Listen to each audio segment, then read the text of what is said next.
Hi guys, I am back after a little break of about 2 weeks. And I am back with Lucy. Here, you want to say hi, Lucy? You want to say hi, Lucy? So I'm back with Lucy because I want to talk about birds that are fearful of hams, and most specifically what mistake to avoid with these birds. And if you followed Annie's flock already, you know that the one that is most fearful of my hands is Lucy, my Indian ringneck. So I thought, well, I think she should be in the video, right? So let's start with the two biggest mistakes in my opinion. They fall under two major categories, I think. First one being avoiding, and second one being forcing. What are you doing, baby? Do you want to show off your skills? Do you want to show off your skill? Spin. Good job. Good job, baby. Good job. All right. So let's talk about, and you'll see that these two, oh my gosh, now she's in training mode. What are you doing? No, I'm not calling you. Do you want to do another spin? Come here. Come here. Spin. Spin. Spin. Good job. Good job, baby. Lately, she's wanting to like hang out on me, so it's kind of funny. Okay, let's get back to it. What I was talking about. Yeah, so those two categories, avoiding and forcing, are polar opposite. And there's a few things that falls under those categories. Are you okay? What is happening with you? Are you okay, baby? You look stressed. You look stressed. You look stressed. Where are you? You want to come see me? Okay, come on. Okay. I guess she just, no? Okay. You want a treat for that? You want a treat? Okay. She wants to train so badly. Are we going to be able to do this video with you in there? You want to come again? Come. Okay, good job. You want to stay with me? Do you want to just stay with me? No, you don't want to, no? You just want to train, eh? Well, we're not training right now. We're just hanging out. We're making a little video for people. Yeah. So that I can help them do things with their birds like we've done together. Right? Right? Yeah. Okay. Stop the distractions. Yes, so two biggest mistakes, it falls under avoiding completely or forcing your bird to be close to your hands, even if they're really scared. Let's start with talking about avoiding. Now, a little disclaimer before I start with all the things that falls under the category of avoiding. If you have any health issues, that's different. If you have health issues that requires you to be really careful and to make sure you will not get bit by your bird, that's a little bit of a different story, because when you train your bird to be okay with hams, sometimes it will happen that you will get bit, especially if a bird is fearful, because that's the way they can actually, things are different. From a bird to another one, it's totally different, right? If you have a bird that is unable to fly, for whatever reason it may be, they're gonna be more prone to bite if they're scared of something. If they have the option to fly, they might just fly away instead of biting. But still, if you have any health issues that you cannot take any chances to get bit by your bird, that's a different story. But in general, if you don't have any medical issues, here's some mistakes under the avoidance category. So using stuff, using things, using tools to move your bird around or to pick up your bird because they're too scared of your hands and they cannot see your hands or they cannot be close to your hands. So those involves gloves, blanket or towel, even nets. So, you know, gloves sometimes can lead to hormonal behavior. And again, because you're just always wearing gloves, your bird will never get used to hands, like ever, right? And then the other thing is towels, it's a good thing if you go to the vet, they have the towels. If you use the towel as a trick, that's a different story, to medicate your bird or to bring when you're at the vet or whatever. But if it's constant and instead of working with your bird to get through that fear, you're just avoiding it altogether and you're just choosing to towel the bird to bring it to a place to another one, that's not gonna resolve any issues. Now, talking about the net,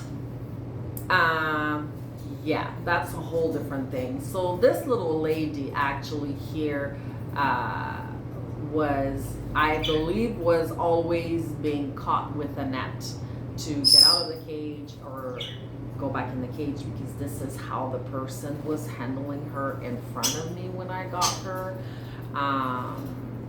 So it's a whole thing. If you didn't know, some people are using nets to move their birds around.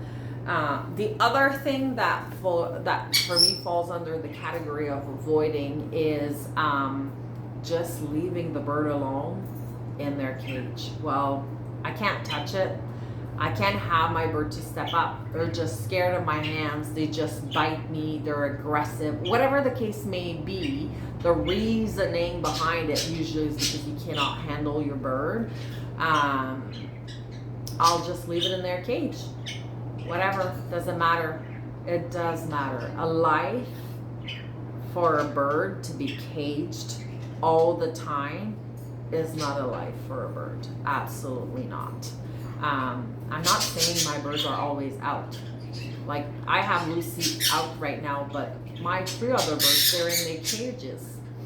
Because this little lady cannot get along with any other birds. So when I have her out right now, unless I'm like just watching them, I'm just focused on them, I cannot have any other birds out.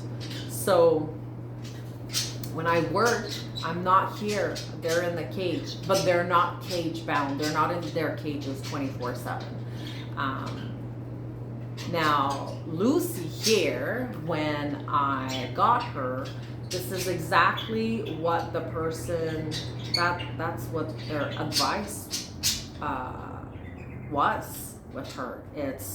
She cannot be handled. She's happy in her cage. As long as you can interact her while she's in her cage, she'll be happy.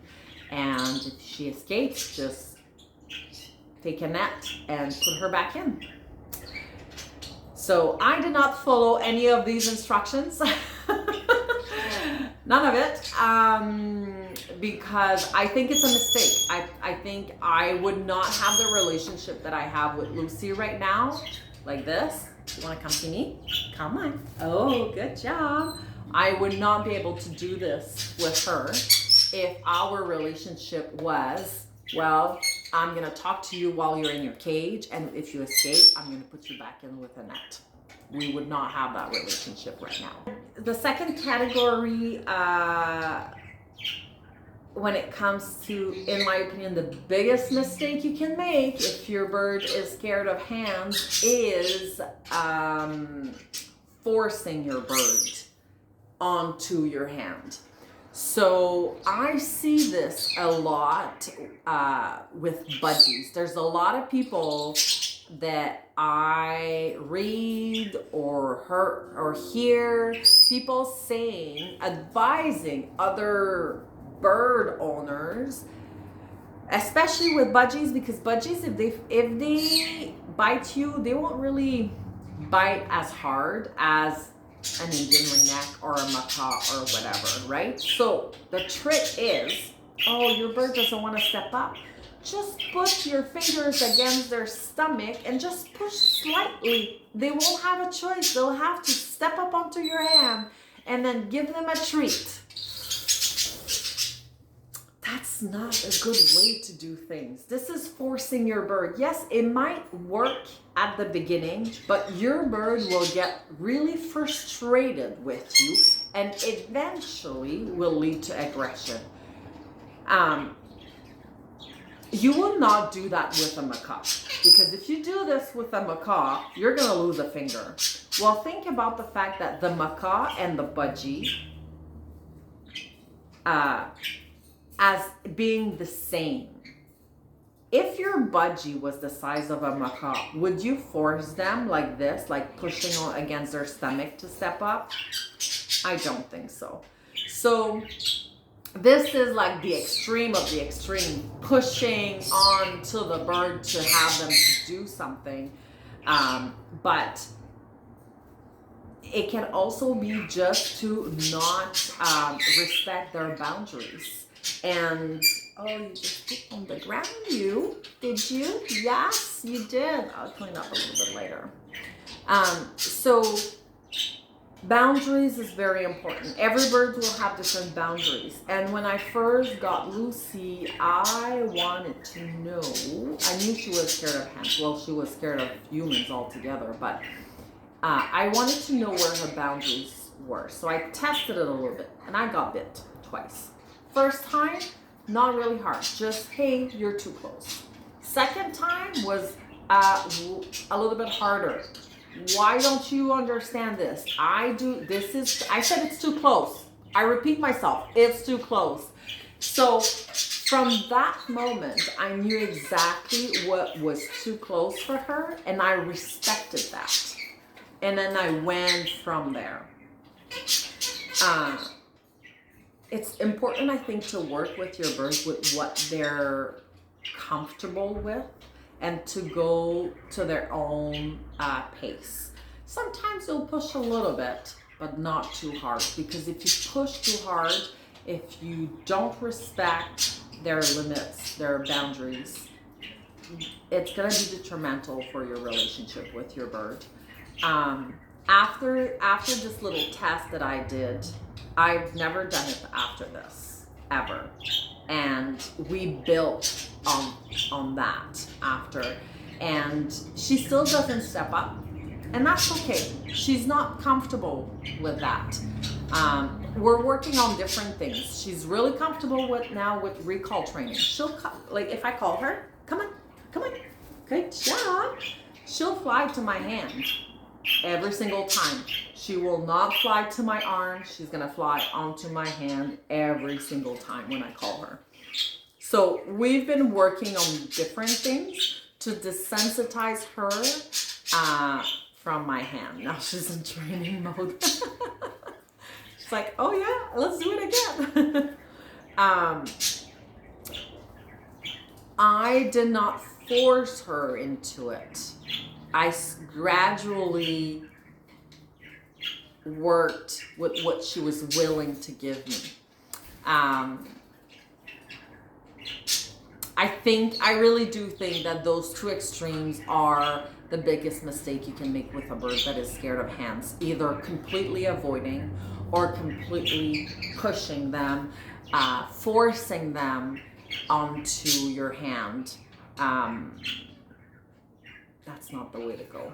So it's really by slowly introducing your hands and desensitizing them to your hands. A great way to start is with target training. It's a hands-off approach, and you can move your bird around with this, and slowly they get used to have the presence of your hand by holding that stick, by giving the treat. And then you can work from there. So here, if you click on that little video right there, this is about target training. So I'm going to show you in that video what target training is and how to start. And then right here in the bottom, there's a playlist.